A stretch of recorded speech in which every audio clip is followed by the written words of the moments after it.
আসসালামু আলাইকুম।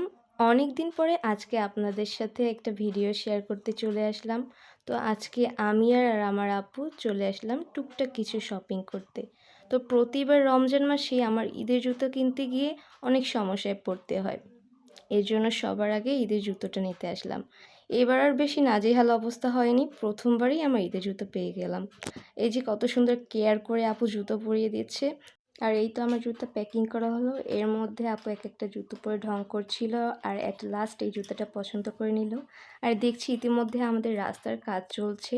আর দোকানে বসে এই ভিডিও ক্লিপটা নেওয়া হয়নি। আমি একটা 2 পিস কিনেছিলাম। তো এর মধ্যে আমরা সব কেনাকাটা করে বাসার উদ্দেশ্যে রওনা দিলাম। আমি পিলপিল পায়ে হাঁটছিলাম, একটু ঢং করছিলাম।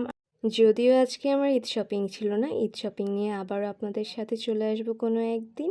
আর কে কে ঈদের শপিং করেছেন কমেন্ট বক্সে অবশ্যই জানাবেন। তো আজকের মতো এখানেই শেষ। সবাইকে আল্লাহ হাফেজ।